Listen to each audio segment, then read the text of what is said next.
On arrive en fin de gamme début années 90. Voilà, Et voilà, Cerberus nous a trouvé un petit chiffre qui est quand même assez phénoménal. voilà, donc en fait, en 91, après 7 ans de présence Bon, sur le marché, bon et loyaux service. voilà, de présence sur le marché, euh, la gamme Transformer aux États-Unis bah, s'essouffle un peu. Il s'arrête, comme il n'y a pas de nouveaux produits derrière, malgré toutes les nouvelles idées qu'ils ont apportées régulièrement. Là, ça se stoppe. Et du coup, il n'y a pas de jouets pendant à peu près 2 ans sur le marché américain. Mais en Europe et au Japon, ça continue parce que c'est suffisamment populaire, d'où les G1.5. Mais on va revenir là-dessus après. Ouais. Ce qu'il faut savoir, c'est qu'au bout des 7 années, donc de marché américain, les jouets Transformers et les assimilés, donc tout ce qui est produits dérivés, genre les fameuses pantoufles, les rollers, les déguisements et j'en passe, Et les boîtes pour le manger, s'il te plaît. et les boîtes, les Ah launch oui, quand cases, même. Les boîtes. c'est quand même plus de 950 millions de ventes en dollars. Il n'y a pas beaucoup de gammes de jouets. Non. Sur autant d'années, avec une seule licence, même Ça, si les univers ont voilà, un peu se changé, targuer mais d'avoir fait autant, hein, je pense. Donc c'est gros succès commercial, quoi. Et donc aux États-Unis, ça s'arrête pendant à peu près 2 ans. voilà. Après, ils Et sont arrivés mal, au G2. Mais voilà. Et puis, entre-temps, en Europe et au Japon, parce que ça a continué. Au Japon, ça continue les G1. Donc tout ce qu'on sait, c'est les Master Force, alors Headmaster, ça, tout voilà. ça. Donc vraiment le côté, Voilà. on va dire, ça part sur vraiment le côté Sentai, hein, ce qui est là-bas, avec combinaire, les robots qui prennent des poses de danseuse, hein. Il n'y a Voilà, pas ils d'autre. ont continué à enrichir Le folklore japonais. Voilà, c'est ça. Ils ont enrichi le truc, ils ont apporté une nouvelle série avec de nouveaux gimmicks. Ils ont réutilisé des gimmicks qui existaient déjà dans la gamme G1 pour les développer en série, donc Headmaster, Master Force, tout ça. Ils ont apporté de nouveaux, les Brainmaster et j'en passe. Donc voilà, là, comme ça continue au Japon, mais on reviendra là-dessus peut-être plus tard. Et en Europe, donc, Nous avons les G1.5, 5 période qui, transitoire. voilà, qui sont, voilà, on les a découverts. Moi, je vois, voilà, un robot qui me plaisait, c'était une voiture rouge, un petit peu Lamborghini. Ce qui me plaisait également, c'est qu'elle avait un petit missile. Donc voilà, on avait une espèce de moteur, puisque c'était un Turbo Master. Donc Exactement. voilà, le nom était également bien, on va dire, en phase, parce que c'était vraiment des véhicules. On avait l'arme, bah, comme je disais, en forme de moteur. Donc C'est c'était ça. impeccable. Et là, je vois dans la notice, je fais, waouh, pas mal. Il y avait 4 véhicules. Bon, le cinquième, on l'oublie. Parce que c'est, comment dire, vous avez une chose jaune 4x4, c'est bien pour ça que je l'ai acquis en dernier pour dire j'ai la gamme. Il n'est pas trop difficile avec ce brave Scorch. Voilà, ah, ça va. Et après, bon, c'est vrai, on avait aussi, bah, en ennemi, c'était les Scope Master. Oui, Euh, donc c'était des avions cette fois-ci. les Predators Les aussi. Predators, voilà, parce que les Scope Master, c'était la gamme au-dessus. En face, bah, on avait Thunder, Thunder Clash, Oui, voilà, qui était un magnifique camion très bariolé. Et ben, oui. ça, on y reviendra voilà, Bah, un c'est petit peu ça. C'était après. un peu le prémisse des couleurs et des D'ailleurs, gimmicks G2, j'ai hein. deux, voilà. Et on vous dira pourquoi après voilà, ces couleurs-là. Mais c'est vrai que quand on regarde la notice, on voit bah, voilà, un décor, montagne rocheuse, absolument magnifique. On Ah, a très vendeur, hein. du Devastator qui est voilà, au milieu. Et Avec une là, couleur exclusive. voilà, excusez, parce on l'a connu bah, vert, là il est jaune.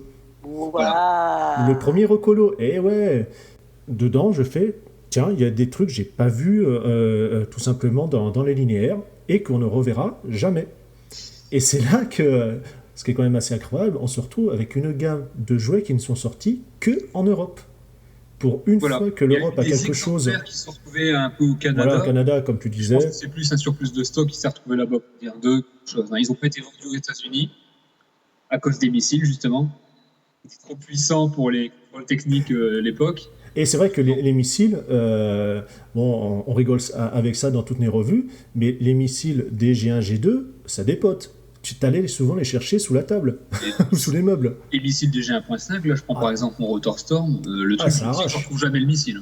Oui, bah oui. Bah, pareil, tu prends un Scope Master, voilà, tu prends Skyquake, mais laisse tomber, le machin, il est parti, tu fais, c'est où? Ouais, Ou t'as pas intérêt à Thunder te faire, Clash. Thunder Clash, avec ces missiles que tu peux tirer façon mitraillette, mais oui, laisse tomber, quoi, ça va super loin, c'est super puissant. ils portaient bien leur nom de Cannon Master, etc. en anglais, Ah hein. voilà, c'est ça qui était vraiment agréable. C'est notamment la gamme qui a plus ou moins inventé le light piping. Donc pour ceux qui savent pas ce que c'est l'arrière de la tête qui est transparente et qui fait briller les yeux de l'autre côté en fait. Ceux qui durent jusqu'à aujourd'hui, bah, ça vient de là. qui dure, voilà, ce qui est quand même pas mal. Oui. Et dedans, voilà, dans ces petits robots, on note 3-4 véhicules, une foreuse, un petit véhicule bleu avec 2 pinces. Et Mm. là, tu te dis, ouais, d'accord, oui, ils sont sympas, mais alors ceux-là, je me rappelle vaguement les avoir vus, mais voilà, c'est vraiment très très succinct. Ah, ça, c'est Et, une euh, belle et voilà, réutilisation de moldes japonais en enlevant les exactement. gimmicks, hélas. Et en fait, ça peut Et donner c'est un là, robot qui s'appelle Yo Kaiser. voilà, C'était qui un est vraiment combinaison. sympa et qui est un combineur, voilà, en plus. Mais on n'a jamais eu les 2 avions du reste de l'équipe. C'est ça. Mais c'était vraiment pour, bah, par exemple, comme Weird, etc. À l'époque, c'était pour gonfler un peu la gamme, en fait. Ils ont pris ce qu'ils avaient sans trop réfléchir. Ils ont dit, voilà, on va le caser là, et c'est bien. Et c'est pareil pour les voitures, les Brainmasters. Elles ont été importées comme ça dans la gamme. Ils ont enlevé le gimmick de combinaison, et c'est tout. C'est voilà, c'est hop, c'est bien, c'est casé comme ça. Alors qu'en fait, à la base, c'est prévu pour. Donc ils ont rempli un peu. Et sinon, les Turbomaster, tout ça, eux, par contre, ils étaient conçus comme ça. Il n'y avait pas de vis cachées enlevées pour dire d'eux. C'était vraiment conçu pour la période de transition. Voilà, et puis c'est vrai qu'au niveau création, on avait quand même voilà, un système de missiles qui se lançait, ou un système de bombardement, on avait, sans oublier le miroir. Oui, le système de miroir C'était dans génial ça. Tu Skyquake. pouvais viser, voilà. Tu regardais déjà dans le viseur, tu voyais la cible, tu voyais ton robot en face qui était bah, tout simplement les Turbomasters. Oui, Donc voilà, on va dire, tu t'y croyais, tu voyais ce que tu visais quasiment, et selon comment tu basculais les petites ailes, ça faisait, tu voyais le dessous de ton avion. Donc tu là, pouvais bombarder le sol. c'est le moment où on a commencé à voir que la gamme commençait à choper des gimmicks Voilà, qui était qui génial. dépassaient le principe de la transformation. Si tu regardes tous les gimmicks avant, Headmaster, tout ce que tu veux, Target Master, C'était pour ça reste transformer, transformable. c'est ça. Là, c'était une valeur ajoutée, c'était un gimmick.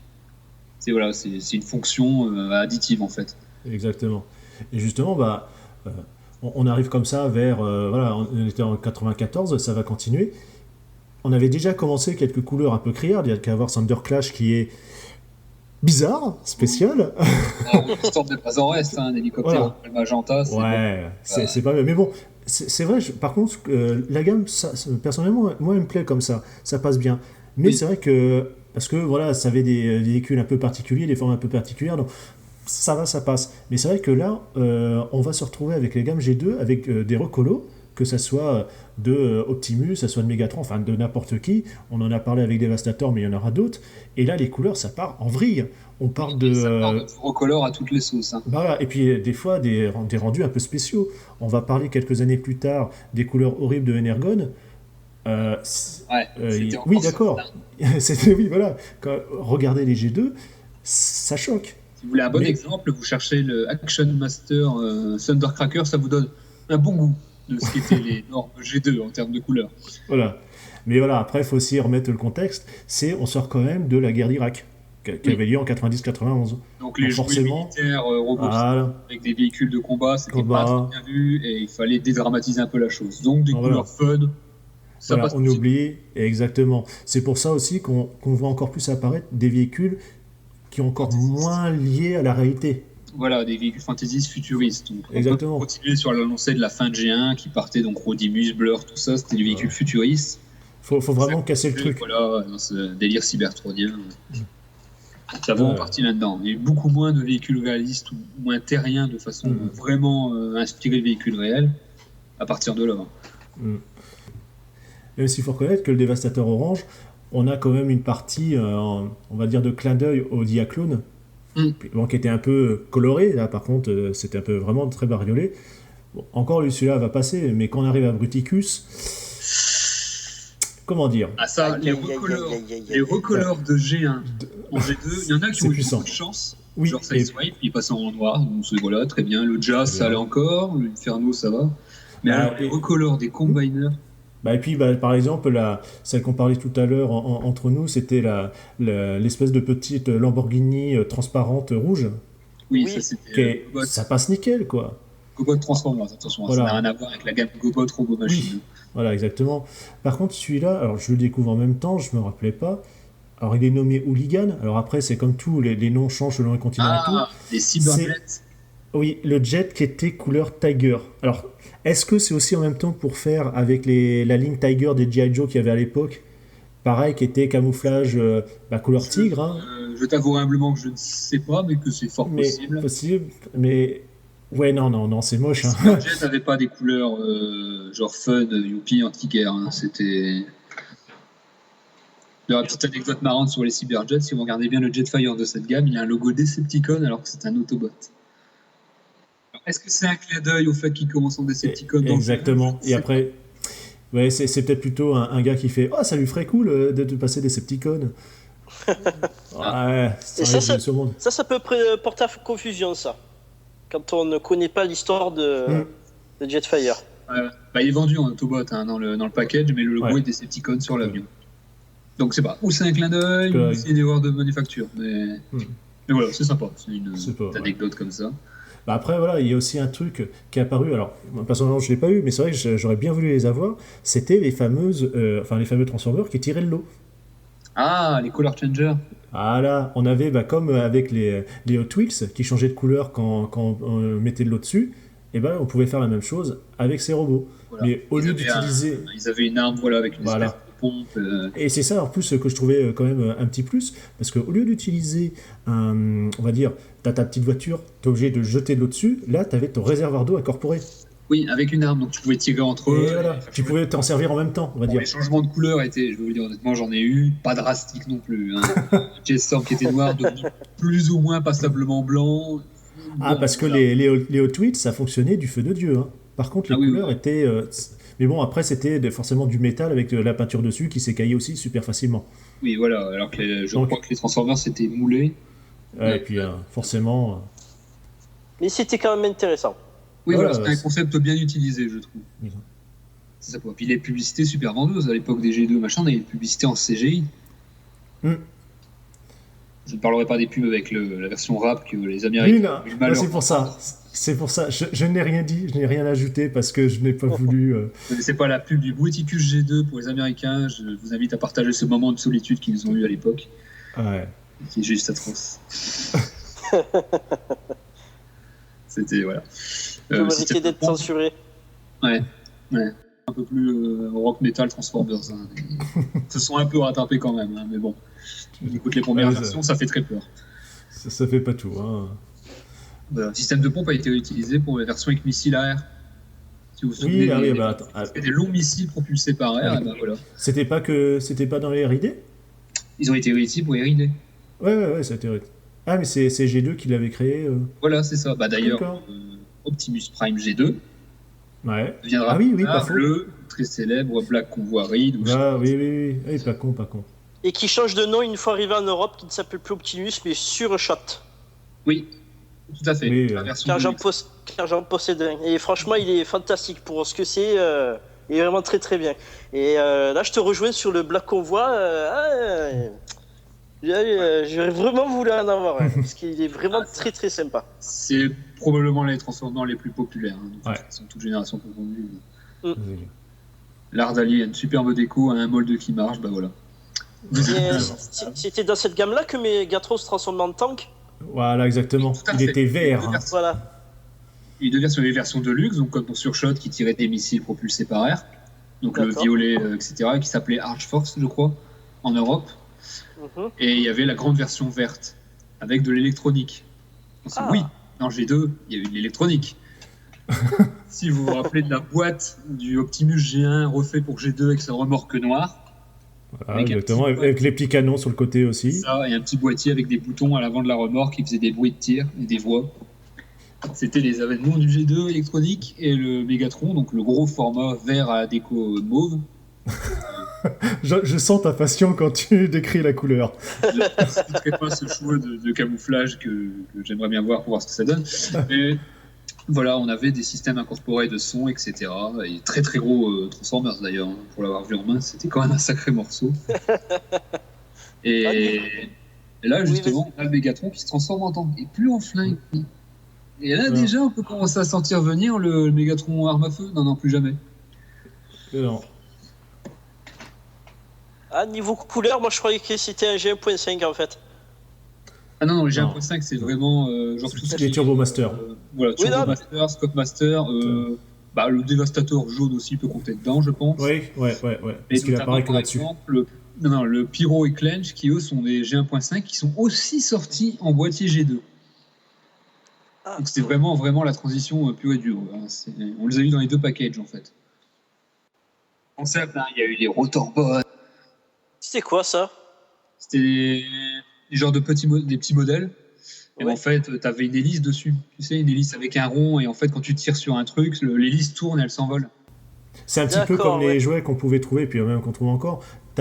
Tu tiens une gâchette dans une main, t'as un gros lanceur, et vu Oui, que- oui, bah, oui, là, on va dire, t'as le même système. T'as ton robot, tu le gardes, et t'as son arme, voilà, qui est une espèce d'hélice qui s'envole. Alors, t'avais effectivement Power Dive qui a un hélicoptère, t'avais un avion, t'avais des voitures également qui les avaient, Très bien, ouais. C'était Blitz, je crois. peut-être.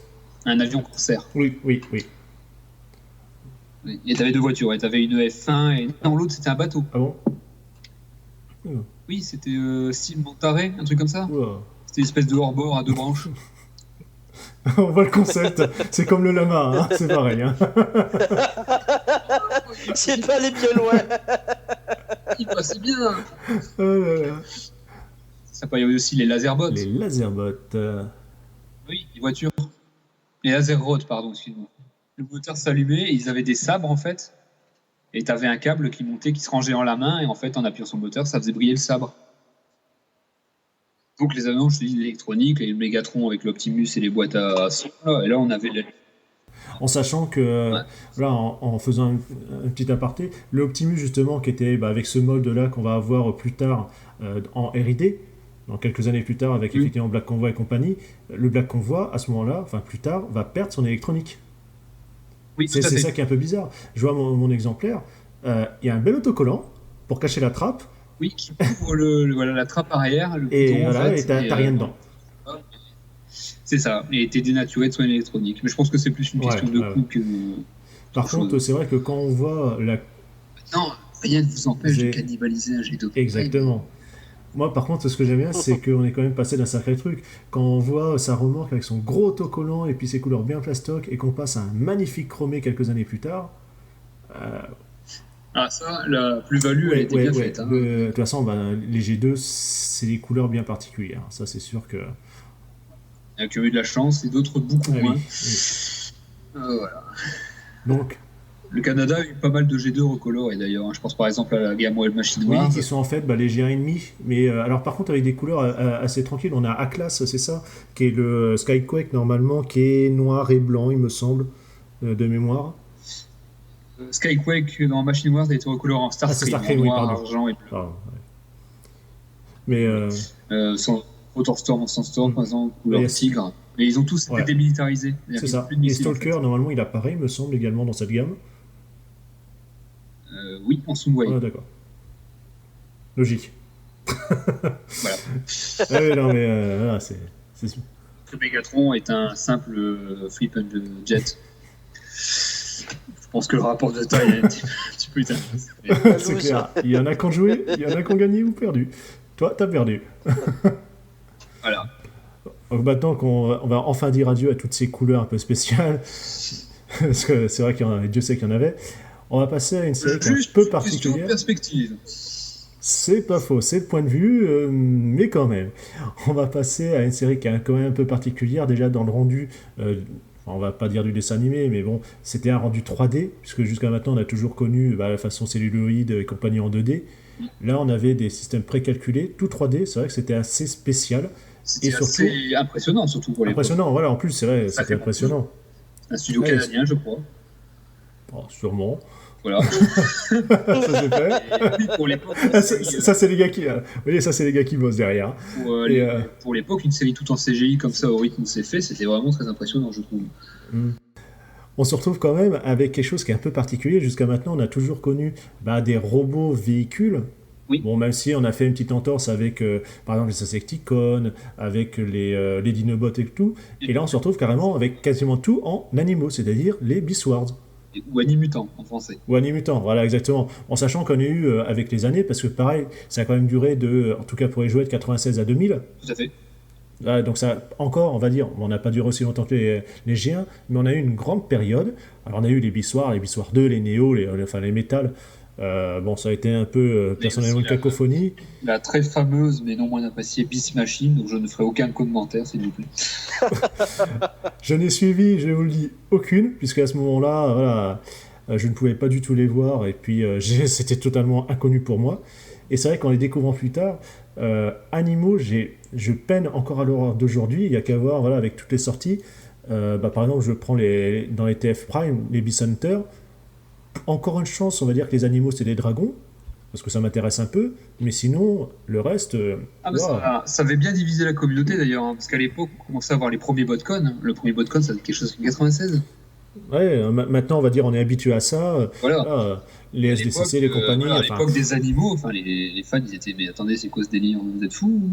Voilà, on avait des robots véhicules, quoi. Et puis surtout que ça se passe plus, entre guillemets, ni dans le futur, ni maintenant. Là, c'était vraiment avant, quoi. C'est ça, c'est un peu en fait, c'est dans le préhistoire de la planète. Je vais pas spoiler parce que si vous l'avez pas vu, ce serait intéressant de la voir pour le scénario, parce que c'est vraiment le point fort de la série. Ouais, parce que c'est quand même un côté déjà beaucoup plus mature. Oui, tout à fait, il y a des morts, c'était pas courant à l'époque. Voilà. Et au moins, voilà, il n'y avait pas que Optimus qui mourait pour le faire ressusciter. Là, quand t'étais mort, quoi. C'est ça, tout à fait. T'es mort, c'est fini, t'as pas de deuxième chance. Et les morts, c'est parfois brutal quand même. Hein. Il y a des explosions, les têtes qui restent sur le parquet, enfin voilà quoi. Oui.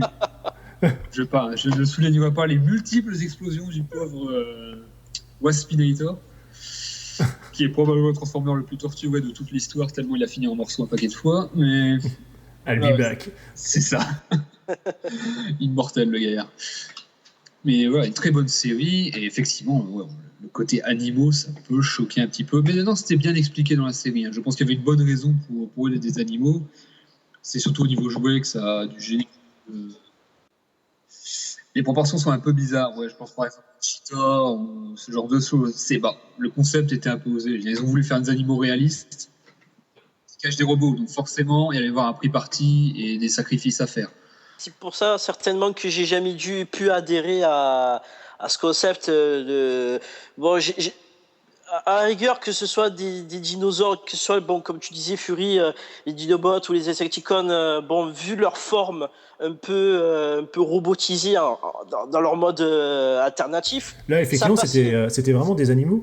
Enfin, en tout cas, pour les premières séries, c'était un animal, on va dire, avec les poils et compagnie. Tu voyais pas que c'était un robot à l'extérieur. Exact. Et ça, moi, je choque. Pas attiré, quoi. C'est ça, c'était des vrais animaux en fait techniquement à l'extérieur. Voilà, bon après on a eu les versions mécanisées et compagnie, bon avec les néos et tout. Ça dire de rattraper un peu la sauce, mais c'est vrai qu'à la base ça a choqué beaucoup de monde. Maintenant, effectivement ça faisait bizarre sur le jouet, mais dans la série ça passait très bien. Hein. Ah bah oui. C'était même plutôt sympa, ça changeait un petit peu. Il y a beaucoup de gens qui ont dit non, un Optimus qui se transforme en gorille c'est n'importe quoi. Bon, si vous savez un peu l'histoire, vous savez que c'est pas vraiment Optimus. Oui, plus il y a un autre personnage, mais bon voilà. Et on a eu quand même de très bonnes figurines avec ce nouveau concept. C'est vrai que par exemple Inferno.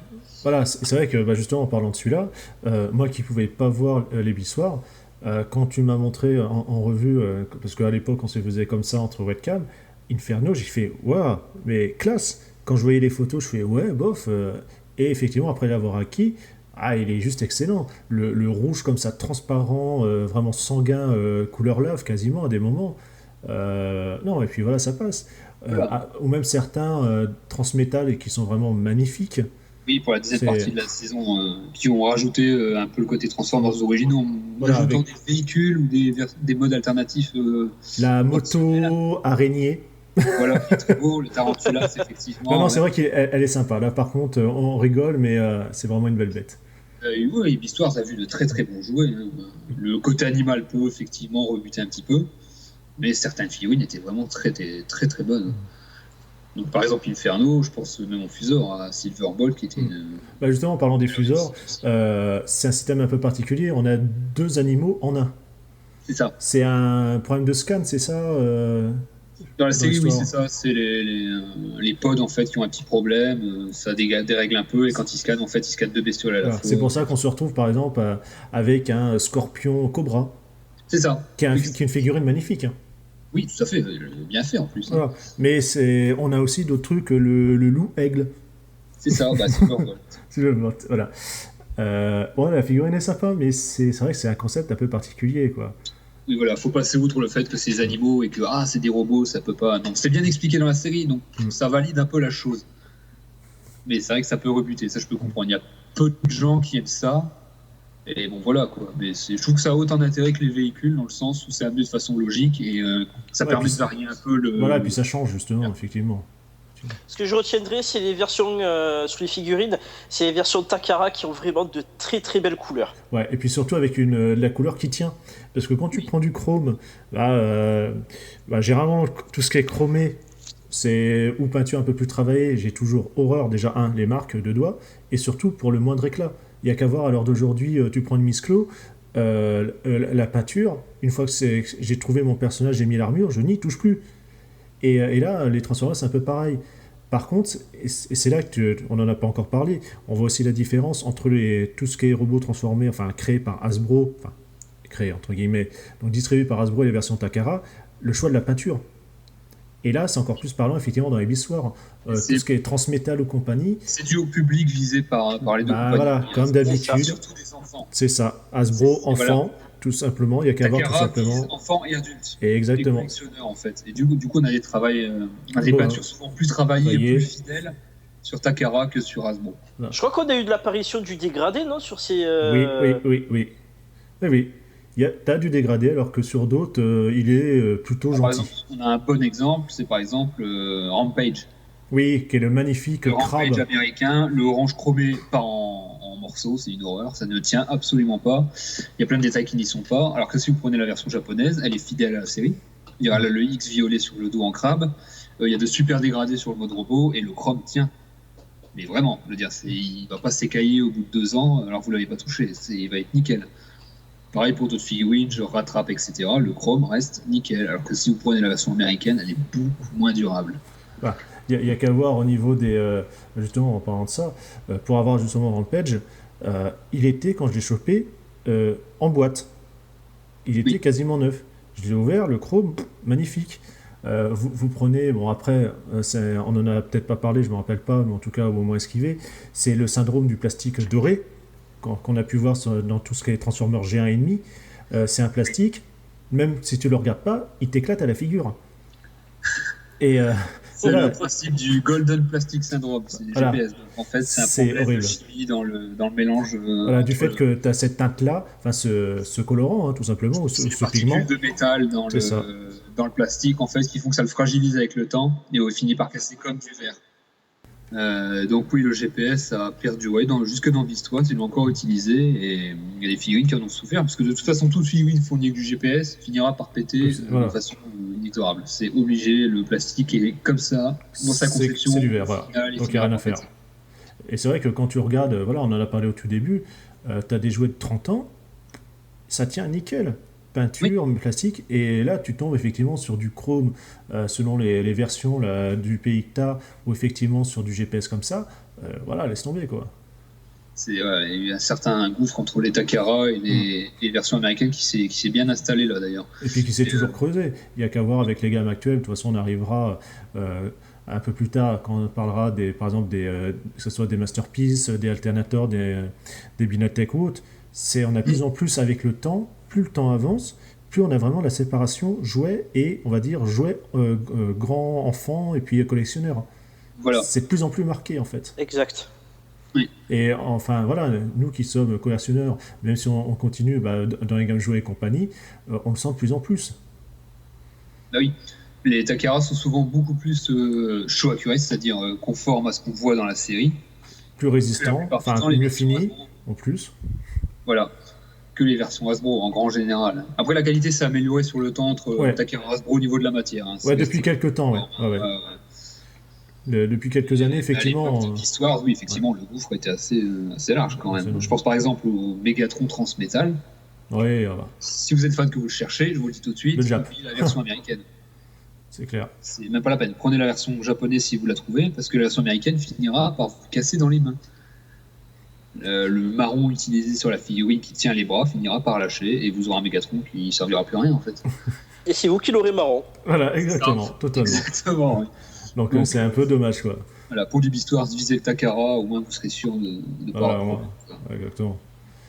Et c'est comme ça qu'on arrive gentiment avec voilà, toutes les variantes qu'on peut avoir avec Bissoir, vers les 2001, quelque chose près, hein, avec Robo Indie Guys, Transformer R&D. Et alors là, déjà on avait retapé tous les recolos avec G2 et on recommence. C'est ça. Alors c'est un peu particulier. Déjà, c'est une série japonaise d'origine. Voilà, donc faut le savoir, ça a été adapté après pour les États-Unis, mais c'est japonais à la base. Et on sent bien le côté japonais dedans quand même. Oui, là c'est les poses très sentai et autres. Déjà. Et effectivement, ça mélange plein de figurines de divers gammes. On découvre quand même un magnifique. Rapidement. Elle est faite sur base de pas beaucoup de nouveaux personnages en fait. Hein. Dire, les méchants sont tous des repaints, à part Megatron. Et c'est aussi à ce moment-là, voilà, que toute la gamme jouet qui va découler, bah on sent que ça s'essouffle, quoi. Voilà, on se retrouve quand même. Bon, on l'a parlé tout à l'heure, le Optimus G2 qui devient. Alors là, par contre, ils ont fait un truc super, c'est le Black Convoy. C'est ça, Scourge. Scourge. Ça, c'est celui-là, il a chopé. Hein. Cherchez pas. Vous allez version Takara. En plus, la boîte, elle est somptueuse. On a un bel artwork sur le devant et tout. Voilà. Lui, cherchez pas dans votre liste, il y est. Ouais. Après, Transformers facilement. Voilà. Il n'y a rien à acheter sur le personnage. La figurine est articulée, elle est grande. La citerne derrière est entièrement chromée. On va avoir un gimmick de lancement de disque. On va avoir le système de pompe comme on avait effectivement il y a quelques années sur les séries G1 à la fin.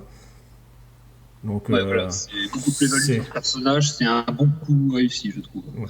Et à côté de ça, on va avoir du Ruination, qui est un repeint de Bruticus plus ou moins réussi selon les couleurs. Ouais. Et ouais. Là, on sent qu'ils ne se sont pas foulés. Hein. Je pense qu'ils ont un peu piqué à droite à gauche. Voilà, faut faire un truc. Il y a eu de nouveaux personnages, hein. Le Optimus, le Ultra Magnus qui se combine, etc. était très bon. Je pense pas oser aussi Rai Racer, le Combiner Train. Ouais. Mais voilà, c'est vrai que c'est vraiment du Sentai. On sent les combineurs qui arrivent. Enfin, c'est même plus du combineur, quoi. C'est vraiment, déjà, on a vraiment les poses de danseuses. Hein, je suis désolé de le dire comme ça. Des robots, avec l'annonce des noms et compagnie. Les attaques, etc. Voilà, bon, c'est un style. Mais ce qui est dommage, parce que, ce qui est un peu bizarre, c'est vrai que quand on regarde, il y a des scènes, je ne l'ai pas vu, j'ai vu des brides d'épisodes, mais ça avait vraiment l'air intéressant.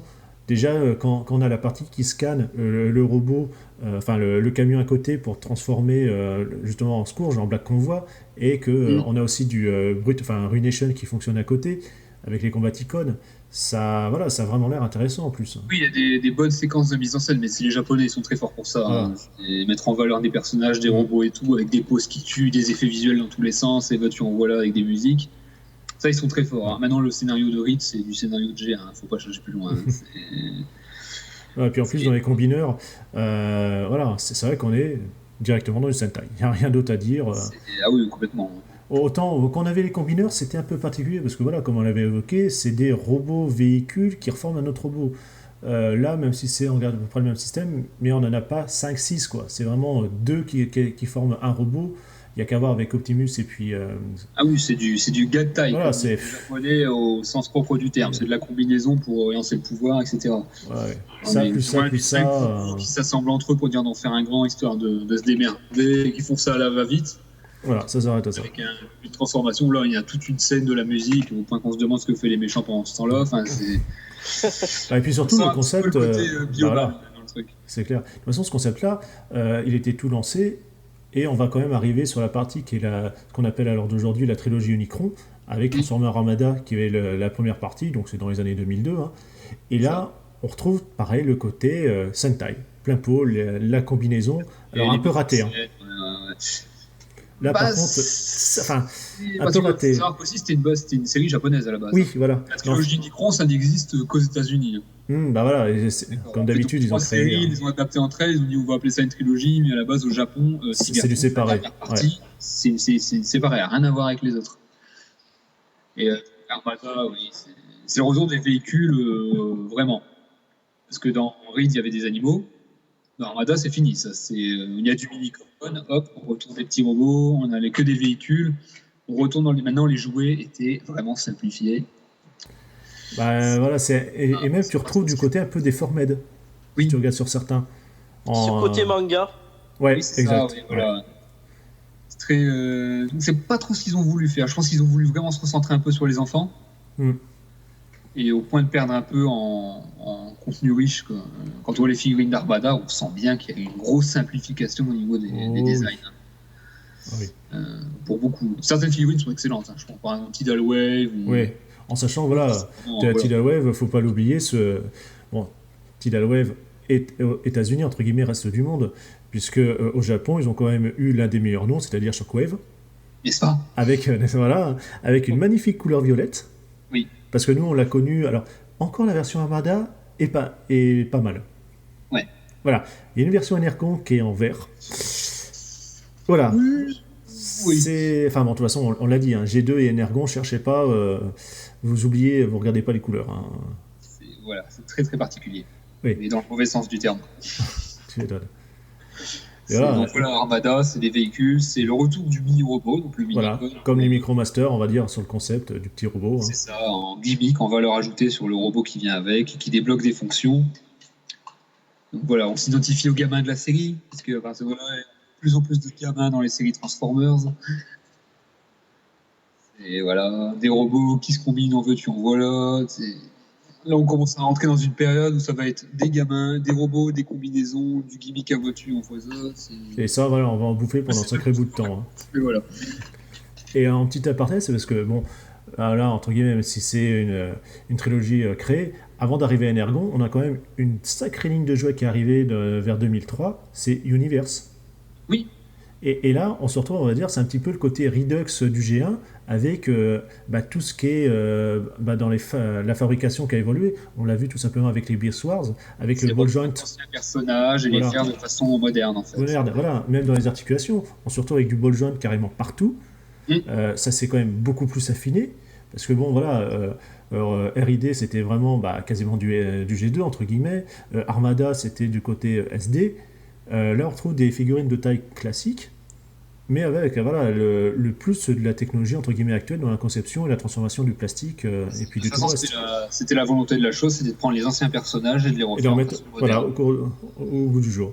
Alors après, bon, c'est vrai que Universe, avec les années, on a connu, voilà, on connaîtra en 2008 Universe entre guillemets 2.0, le classique entre temps. Enfin bon, les problèmes c'est que les trois lignes se croisent. La première gamme Universe, je fais une aparté, la première gamme Universe était composée, c'est un peu une gamme à part en fait, un peu bizarre. C'était que des repaints de plein de figurines de toutes les séries. Donc c'était un très très particulier comme gamme. On a eu des couleurs improbables sur des figurines. C'est un peu la gamme à part dont on n'a pas trop envie de se souvenir. La gamme à bordel, quoi. Il n'y a pas d'autre mot. C'est ça. Oui, c'est la gamme fourre-tout, je pense, la première gamme Univers. Si vous voyez des couleurs bizarres sur un modèle récent, vous ne tenez pas, ça venait probablement d'Univers. Mais c'est vrai que ça a lancé une gamme qui était vraiment le côté Redux. Donc c'est vraiment assez intéressant. Et voilà, après, ensuite, on arrive à Energon. Oui. Voilà, Energon, l'autre truc avec les couleurs. Alors voilà. Ouais. Ah ouais, non, mais c'est les pires, là. Bon, alors pareil, on se retrouve avec encore un nouveau gimmick. Puisque voilà, là, c'est vraiment le truc de la série. Mais ouais, non, Il y en avait un pour les Autobots. C'est ça, voilà, exactement, vraiment totalement à part. Et ouais, non, alors on a beaucoup de plastique transparent, des couleurs dans tous les sens. C'est du fluo. Du fluo, certains personnages, on ne sait pas pourquoi, des couleurs disparates, des parties transparentes à foison. C'est vraiment ce qui identifie Energon, c'est ça, c'est le côté transparent. On a beaucoup de transparence sur les jouets Energon. Et les deux gimmicks principaux, donc pour les Autobots, c'est la combinaison. Donc généralement deux parties, hein, le haut, le bas. C'est ça, chacun peut faire l'un ou l'autre. Voilà. Et pour les Decepticons, pour vraiment parler de gimmick, c'est plus un genre de mode attaque, en fait. C'est, voilà, par exemple, on va se transformer en bras ou des choses comme ça. Ou, ah oui, des armes qui sortent en plus, comme par exemple Megatron. Megatron, voilà, exactement. Et c'est là qu'on commence vraiment à obtenir des assemblages de poupées russes, quoi.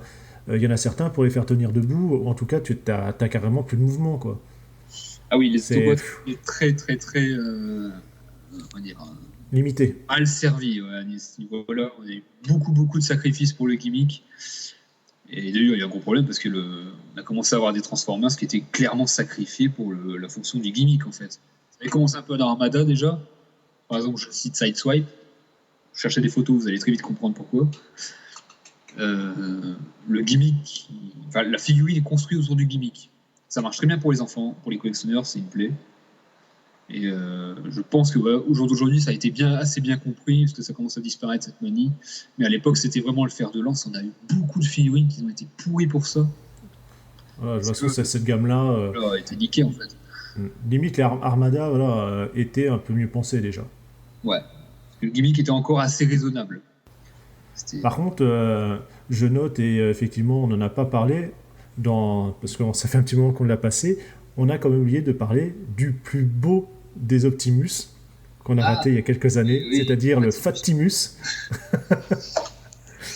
Qui lui, je pense, est une espèce d'hommage inavoué à Power Ranger dans tous les sens du terme. Ouais. Ah oui, mais il est gros, il est cubique, il est pas bougeable, il est moche, il sert à rien. Son assemblage dans Mega Suprême, non mais t'en fais rien. Voilà, sa combinaison lui-même avec ses trucs de la remorque, enfin voilà, c'est Power Ranger à mort. Les trains, ouais, les bouts de machin, et il a des bras en vrille et compagnie. Enfin non, c'est mort quoi. Mais le Fatimus, ouais, on a oublié d'en parler tout à l'heure, mais il est génial quoi. C'est une tentative un peu particulière, mais voilà, je pense que la gamme a été trop cherchante sur la combinaison, et du coup ça, voilà. Ouais, c'est parti en vrille, ouais. Ils se sont perdus. Et c'est vrai qu'après, on arrive entre guillemets à la quintessence, hein, c'est Cybertron. Oui, mais qui est à part au Japon. C'est pour ça qu'il y a un tel décalage dans les fonctions de jouer, etc. Là, c'est vraiment une série à part. Les Américains l'ont inclus dans la trilogie pour en dire deux. Bah, pour faire dire que... Mais voilà, en plus, là, on se retrouve avec quelque chose qu'on n'avait encore pas vu, c'est le système de clé qui déverrouille une fonction. Voilà. Et c'est un gimmick qui n'est pas intrusif. Voilà, la clé, bon déjà, on va dire ça passe partout. La plupart du temps, que ça soit en mode véhicule ou robot, bah, le personnage il l'a sur soi, donc ça, on va dire, ça passe dans le décor. Voilà. Et voilà, ça ne tient pas de place. On se retrouve avec des armes voilà, qui sortent d'on ne sait où ça change un petit peu la transformation. Voilà, c'est vrai que là-dessus... C'était une très bonne gamme, Cybertron. Vraiment, beaucoup de figurines de Cybertron sont d'excellente qualité. On revient aux robots assez solides. Oui, il n'y a qu'à voir par exemple, on prend le leader Optimus. Oui, voilà, très bonne figurine. Voilà. Elle est costaud, elle est costaud, articulée. Bah voilà. Et après, voilà, on va aller dans les extrêmes. Enfin, on arrive déjà dans le leader avec par exemple Primus. Oui. Qui est la planète. Alors déjà, le niveau de détail sur la planète qui est quand même assez impressionnant et agréable. On a des buildings, on a les... t'as les cratères. Bon, certes, même si t'as depuis quelques années, on va dire les normes de sécurité qui sont passées par là, tu te retrouves avec du plastique caoutchouté sur certains endroits, mais voilà, ça reste quand même assez rigide. T'as quand même un sacré, voilà, pas mal de design et de détails. Et quand tu passes un robot, le robot, wow, tu fais, il est grand, il est détaillé encore, il est articulé. Il était très très détaillé. Voilà. Tu travailles sur l'esthétique, c'était vraiment bien. Et tu perds pas en mouvement, quoi. Oui. Tu te retrouves avec un gros robot, parce que c'est généralement ça qui arrive. Il y a qu'à voir à l'heure actuelle. Souvent, on va dire Deluxe, Voyageur, t'as des trucs assez bien mouvables, voilà, une amplitude assez agréable. Dès que t'attaques du leader ou l'ultimate, alors d'aujourd'hui, des fois, tu perds au change. Oui, tout à fait. Bah ouais, question de coût. Et là, pour le coup, Cybertron, effectivement, toutes les figurines sont plus ou moins bien articulées. T'as du détail à foison. Enfin, c'est vraiment une très très bonne gamme. Voilà. Et même, on va aller... dans la solidité et dans les designs, je trouve. Je suis entièrement d'accord. Puis j'ai l'impression aussi d'avoir fait un petit flashback en arrière au niveau de la solidité des jouets. Bon, moi j'en ai qu'un seul, c'est le Galvatron en leader class qui est absolument fabuleux. En Takara, il est génial. Ah oui, la patte mobile. Oui, c'est exact. Et c'est la première fois que j'ai un triple changeur aussi gros aussi. Oui. C'est pas faux. Et celui-là, le designer, il n'a pas une tombe pour lui. Ouais. Non. C'est pas le Lamastico Transformer qu'on a eu au tout début. Du tout. Voilà, c'était très réussi, très, très japonais dans le design, Cybertron, de toute façon. Ouais. Très torturé. Voilà, mais réussi. C'est vraiment, ils ont bien réussi leur coup, et je trouve que c'est une des meilleures séries Transformers en termes de jouer. Tu prends le Suprême, tu prends Starscream, Supreme Class. Wow. Bon, alors c'est sûr, là par contre il est vraiment limité dans le mouvement. Bon, alors en fait, le Supreme Class de Starscream, c'est une figurine américaine. Ils ont fait le Voyager japonais, ils l'ont agrandi, et voilà. Bon. Il n'empêche, la figurine n'est pas si mal. Oui, elle a supporté la dimension. Ouais, ce qui est quand même assez rare, parce que c'est vrai que Mais voilà, ça reste un truc qui est carrément immense et qui au final se mélange à peu près bien. En plus, bon, c'est vrai qu'ils nous ont fourni avec le petit gimmick de sa couronne, Oui. donc ça passe aussi. Ouais, tu vois, tu commences à avoir des clins d'œil sérieux au niveau du jouet aux fans. On a quand même l'un des premiers Prime dans la gamme, on a Vector Prime.